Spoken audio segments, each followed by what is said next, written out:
Il était une fois, au bord d'une grande forêt, un petit poulailler de bois. Chaque matin, le soleil se levait. Une poule blanche sortait en trottinant pour picorer le sol. La vie était douce.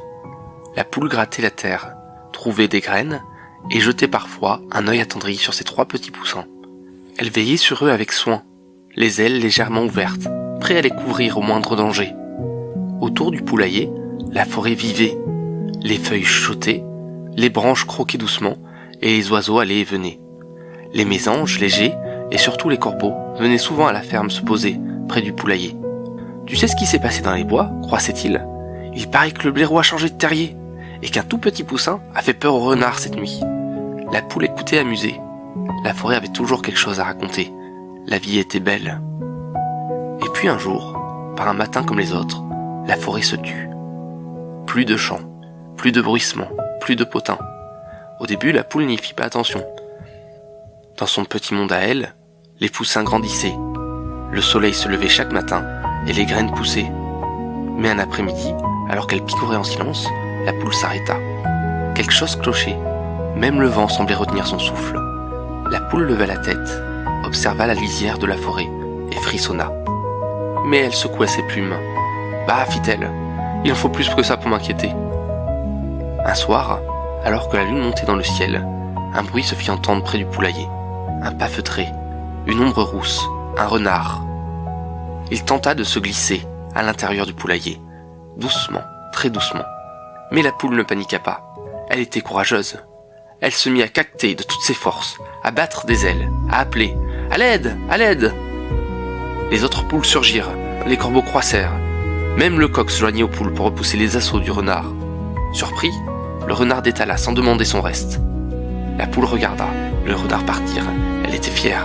« Il faut plus qu'un renard pour me faire peur, pensa-t-elle. » Le lendemain, un corbeau vint se poser près du poulailler. Et il resta là. Il ne repartit jamais. « Pourquoi ne retournes-tu pas dans ta forêt ?» demanda la poule un matin. Le corbeau ne répondait jamais. Il regardait la forêt tristement, sans mots. La poule comprit. La forêt était devenue un endroit dangereux. Alors, pour le rassurer, elle fit du bruit, beaucoup de bruit, un peu trop même. Tous les autres oiseaux à la lisière de la forêt s'envolèrent, effrayés. Il y avait quelque chose d'inquiétant désormais. Un matin, en fouillant dans un tas de paille, la poule entendit un faible bruit, un tout petit souffle. Elle écarta la paille et découvrit un faon minuscule, tremblant, seul. La poule n'hésita pas une seconde. Elle le cacha, le réchauffa et le protégea. « Ici tu es en sécurité » murmura-t-elle. Les jours passèrent, et la présence de ce petit être réussit à réchauffer l'atmosphère de la ferme. Les journées étaient redevenues douces, et le temps passa. Mais une nuit plus sombre que les autres, la poule vit 2 yeux briller dans les arbres. Des yeux immobiles, patients, des loups. La nuit suivante, les loups attaquèrent. Le poulailler trembla, les cris résonnèrent. La poule comprit qu'elle ne pouvait plus rester. Alors, avec ses 3 petits poussins, le corbeau silencieux et le petit faon, elle s'enfuit dans la forêt. La forêt qui autrefois l'inquiétait, la forêt qu'elle n'avait jamais connue. Le faon, lui, avançait sans hésiter. Car même s'il avait grandi loin d'elle, la forêt était son foyer. Le petit groupe trouva refuge aux abords d'une falaise, où, en des temps immémoriaux, d'autres animaux avaient gravé leur passage. Car le foyer, ce n'est pas un toit. Le foyer, c'est l'endroit où se trouve sa famille. Le temps passa, le faon grandit. Il devint un cerf, fort et majestueux. Un jour, il leva la tête et regarda la forêt autour de lui. Il était temps de reprendre cette forêt aux mains des loups.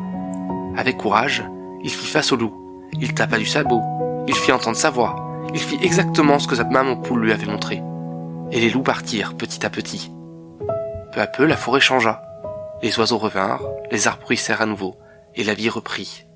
Et aux abords de la falaise, où notre poule et sa famille avaient trouvé refuge, la vie avait repris son cours. Tant que le grand cerf sera là pour veiller sur eux, les animaux ne craignaient plus les loups. La vie était redevenue douce.